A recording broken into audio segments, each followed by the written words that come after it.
Hello friends, welcome to my channel Radhe Krishna nursing academy. I hope you all were doing well.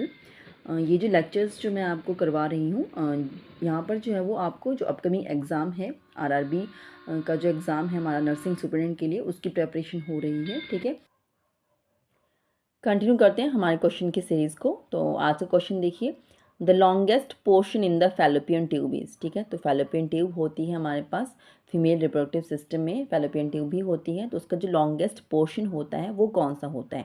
The interstitial portion, the isthmus, the infundibular portion, ampullary portion. तो यहाँ पर जो longest portion होता है that is the ampullary portion, और इसका जो near about जो इसकी जो लेंथ होती है that is about 5 centimetre long होता है, और इसका जो डायमीटर होता है वो 1 सेंटीमीटर के नियर अराउंड होता है। ठीक है, तो मैं आपको दिखा भी देती हूँ, आप यहाँ पर देखिए, this is the ampullar region. ठीक है, तो ये आगे इस्थमस है, then infundibulum, then this are the fimbria. तो यहाँ से जो है वो ओवरी से ओवम रिलीज होता है और यहाँ से आगे चल के पास होता है।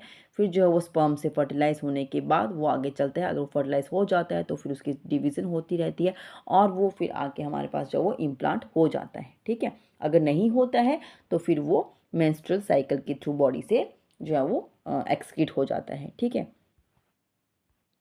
नेक्स्ट क्वेश्चन देखिए, in a healthy man who weighs 70 kg the total body water is approx. ठीक है, तो अगर एक मैन की बात हो रही है, उसका वेट जो 70 kg है, तो उसकी बॉडी में जो टोटल अमाउंट ऑफ जो वाटर होगा वो अप्रॉक्सीमेटली कितना होगा? 42 litre, 22 litre, 32 litre and 52 litre. तो यहाँ पर जो होता है मैन में जो होता है वो नियर अबाउट 60%। अगर मैन का यहाँ मेंशन किया है तो उसकी बॉडी वेट के नियर अराउंड जो है वो 60% जो होगा वो उसकी बॉडी में वाटर का होता है। ठीक है, अगर वुमेन होता तो 55%। ठीक है, और अगर चिल्ड्रन की बात की होती तो 70%। तो यहाँ पर अगर इसके वेट का 60% के हिसाब से अगर हम देखें तो ये हमारे पास रहेगा 42 litre, that means option A. ठीक है, नेक्स्ट क्वेश्चन देखते हैं, the hormone that stimulates release of bile into duodenum is. ठीक है, तो ऐसा कौन सा हार्मोन है जो स्टिमुलेट करता है बाइल को रिलीज करने के लिए इनटू द ड्यूडेनम?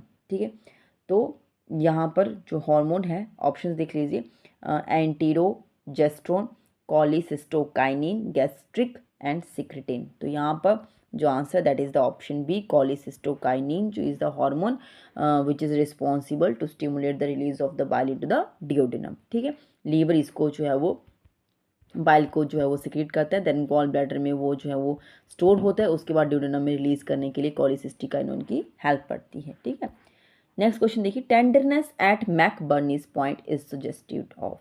तो मैकबर्नीज पॉइंट एक हमारे पास एक ऐसा पॉइंट होता है, वहाँ पर क्या है वो उसका आंसर आपको समझ में आएगा। तो अगर उस एक पॉइंट के ऊपर, ठीक है, मैं इतना बता देती हूँ आपको कि वो एब्डोमेन में, ठीक है, हमारे एब्डोमेन के क्वाड्रेंट्स होते हैं। ठीक है, तो यहाँ पर हमारे पास जो है वो 6 क्वाड्रेंट्स होते हैं, उनमें से एक क्वाड्रेंट पे जो है वो मैकबर्नीज पॉइंट का टेंडरनेस या पेन हमें फील होती है उस एक पॉइंट के ऊपर। तो वो किस क्या सजेस्ट करती है? Acute cholecystitis, acute pancreatitis, acute appendicitis and acute gastritis. तो यहाँ पर जो होता है हमारे पास जो ये सजेस्ट करता है that is the acute appendicitis. ठीक है, तो ये हमें क्या सजेस्ट करता है? Acute appendicitis, option C. मैं आपको दिखा देती हूँ, ये है हमारे पास जो है वो इन्फ्लेम्ड अपेंडिक्स। ठीक है, तो ये हमारे पास जो है मैकबर्नी पॉइंट यहाँ पर होता है, तो उसके पास जो है वो अगर आपको टेंडरनेस फील होती है, पेन होता है, तो वो शो करता है कि there is a problem with the appendix, there में with the inflammation of the appendix known as appendicitis. ठीक है, नेक्स्ट क्वेश्चन देखिए, the average blood loss in a normal menstrual cycle is. ठीक है, तो एक नॉर्मल मेंस्ट्रुअल साइकिल, जो month में मेंस्ट्रुअल साइकिल जो वुमेन को होती है, फीमेल्स में होती है, तो उसमें कितना एवरेज ब्लड लॉस हो जाता है? 200 to 250 ml, 50 to 100 ml, 100 to 150 ml और 150 टू 200 ml। तो उसमें जो होता है that is near about 50 to 100 ml blood loss हो जाता है एक नॉर्मल मेंस्ट्रुअल साइकिल में। ठीक है, नेक्स्ट क्वेश्चन देखिए, nurse is assessing a patient admitted with bacterial meningitis. एक नर्स जो है वो एक पेशेंट को असेस कर रही है, ठीक है, जो बैक्टीरियल मेनिंजाइटिस के साथ एडमिट हुआ है।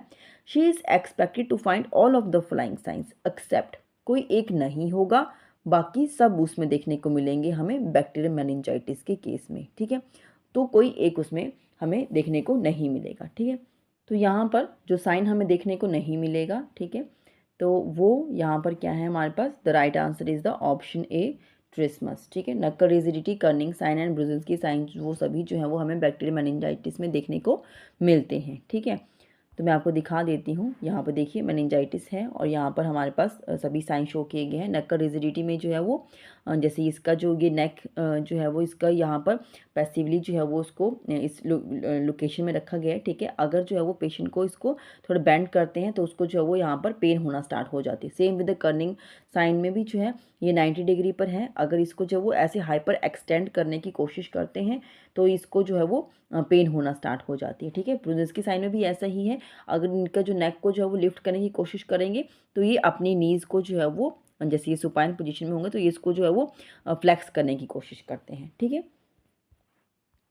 नेक्स्ट देखिए, the type of shock occurs in the acute stage of burn. ठीक है, तो जब बर्न का कोई पेशेंट होता है तो उसमें किस टाइप का शॉक हमें देखने को मिलता है in case of a burn, anaphylactic shock, septic shock, distributive shock and hypovolaemic shock. सभी शॉक के बारे में प्रीवियसली बहुत सारे क्वेश्चंस मैं ऑलरेडी डिस्कस कर चुकी हूँ, इनके बारे में बता भी चुकी हूँ। ठीक है, तो बर्न के केस में हमें क्या देखने को मिलेगा, हाइपोवॉल्यूमिक शॉक। ठीक है, तो this is the right answer. Next question देखिए, the intraocular pressure is measured by using. ठीक है, तो इंट्राऑक्यूलर प्रेशर जो हम मेज़र करेंगे पेशेंट का, ठीक है, तो वो कौन से इंस्ट्रूमेंट के साथ हम मेज़र करते हैं, tonometer, ophthalmoscope, Snellen chart and endoscopy. ठीक है, तो यहाँ पर जो मेज़र करें that is with the help of tonometer. Ophthalmoscope से तो हम आई का एग्जामिनेशन करते हैं। स्लेनिन चार्ट जो है वो कोई इंस्ट्रूमेंट नहीं है, ये तो सिर्फ एक चार्ट होता है जिसके ऊपर जो है वो अल्फ़ाबेट्स लिखे होते हैं और उनको रीड करके इंडिविजुअल का जो आई साइट्स को हम चेक करते हैं। ठीक है, एंडोस्कोपी जो है वो एंडोस्कोप की हेल्प से जो हम विजुलाइज करते हैं इंटरनल बॉडी ऑर्गन्स की कुछ आइडेंटिफाई करने के लिए। ठीक है, टोनोमीटर में आपको दिखा देती हूँ, इस तरीके से होता है और ऐसे जो है वो हम आई का जो है वो इंट्राऑक्यूलर प्रेशर को मेज़र करते हैं। ठीक है, नेक्स्ट देखिए, ऑर्डर ऑफ हैंड वॉशिंग। ठीक है, हैंड वॉशिंग का ऑर्डर क्या होता है, मीन स्टेप्स होते हैं हैंड वॉशिंग के, 6 स्टेप्स हमारे पास हैं। ठीक है, तो वो किस, उनका क्या ऑर्डर होता है, back of hand, wrist and then palm, wrist फिर पाम फिर back of the hand, palm then wrist then back of the hand, then palm back of the hand and wrist. तो यहाँ पर जो राइट आंसर है that is the palm back of the hand and wrist, option D. ठीक है, पहले palm को ही रब करते हैं, फिर बैक ऑफ द हैंड को रब करेंगे, फिर जो है वो हम उसके थंब को, फिंगर्स को, ठीक है, नकल्स को, और देन लास्ट में रिस्ट को करके फिर वाटर से वॉश करके देन ड्राई करते हैं। ठीक है, देन क्वेश्चन देखिए, which is the preferred method of opening the airway of N unconscious patient who may have suffered a neck injury.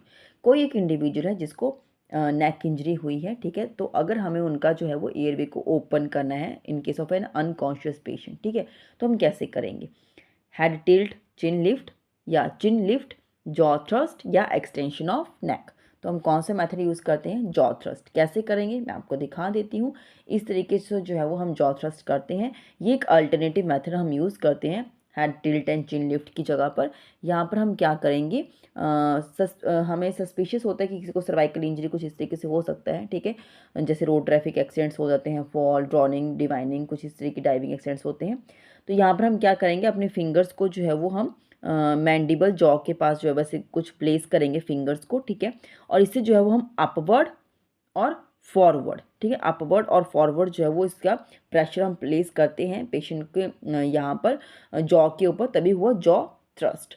और उसे hold the mouth slightly open using thumb to displace the chin. ठीक है, तो इस thumb से जो है वो हम इसका चिन को माउथ को ओपन करने की हेल्प करते हैं। ठीक है, नेक्स्ट क्वेश्चन देखिए, the bandage that is applied over an amputee stump while in preparation for a prosthesis. ठीक है, तो अगर किसी का मीन्स नी का एम्पुटेशन उसका हुआ है, ठीक है, और वहाँ पर जो है वो हम उसको अब प्रिपेयर कर रहे हैं प्रोस्थेसिस के लिए। ठीक है, कुछ आर्टिफिशियल जो हम उसको शू वियर करवाते हैं आर्टिफिशियल, उसको जो है वहाँ से अलाइनमेंट में लगाने के लिए चीज़ें उसको यूज़ करते हैं। ठीक है, उसके लिम्स में तो वो हम उसके लिए हम किस टाइप का बैंडेज पहले यूज़ करेंगे। ठीक है, हम डायरेक्ट तो नहीं अप्लाई करते हैं, तो पहले कुछ बैंडेज करना पड़ेगा। तो किस टाइप की बैंडेज होगी, spiral bandage, recurrent bandage, figure of 8 bandage या सर्कुलर बैंडेज। ठीक है, तो हम जो वहाँ पर करेंगे that is the figure of 8 bandage. और वो कैसे होगा मैं वो आपको दिखा देती हूँ। यहाँ पर आप देखिए, ठीक है, तो ये है हमारे पास जैसे एम्पुलेटर को लिम्फ होगा, इस तरीके से। तो वहाँ पर उन्होंने पहले क्या किया, फिगर ऑफ 8 की फॉर्म में यहाँ पर बैंडेज किया, फिर उसको जो है वो प्रोस्थेसिस के लिए ये प्रिपेयर हो जाता है। ठीक है,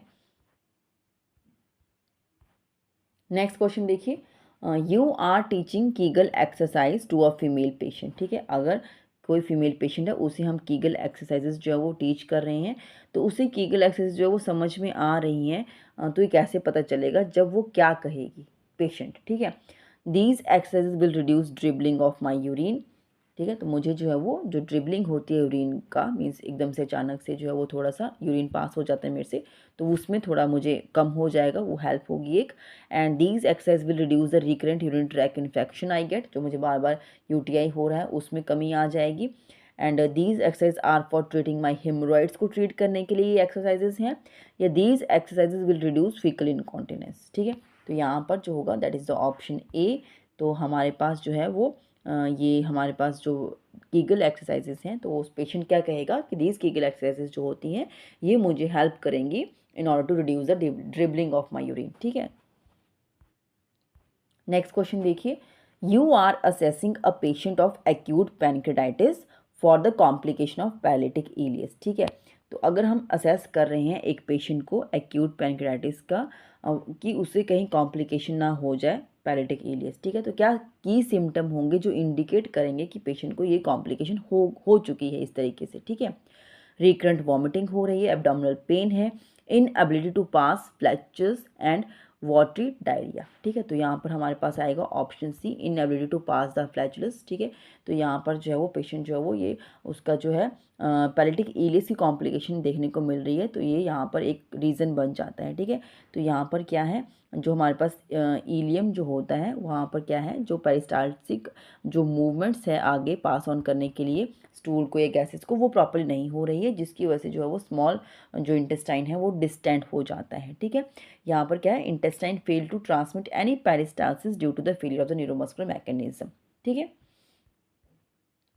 नेक्स्ट क्वेश्चन देखिए, while dressing the abdominal wound on the 5th post operative day. ठीक है, तो कोई 5th पोस्ट ऑपरेटिव डे है किसी पर्सन का, उसकी ड्रेसिंग कर रहे हैं एब्डोमिनल वूंड की, और हमने क्या ऑब्जर्व किया कि वहाँ पर कुछ इंटेस्टिनल लूप देखने को मिल रही है प्रोट्रूडिंग आउटसाइड, तो उसे हम क्या कहेंगे, perforation, wound dehiscence, evisceration and intestinal hernia. तो हम उसे क्या कहते हैं, विसरेशन। ठीक है, तो वो वूंड है, वूंड में से ऐसा हमें देखने को मिला। ठीक है, तो ये इस तरीके से आपको देखने को मिलेगा, कोई सर्जिकल वूंड होता है और उसमें से आपको ऐसे कुछ लूप देखने को मिलेगी। ठीक है, नेक्स्ट क्वेश्चन देखिए, paradoxical respiration is most commonly seen in. Paradoxical respiration एक टाइप का रेस्पिरेशन होता है, और वो हमें किस में देखने को मिलेगा। ऑप्शन है हमारे पास, congestive heart failure, obstructive airway disease, cardiac tamponade या फ्लेल चेस्ट। तो ये हमें देखने को किस में मिलता है, फ्लेल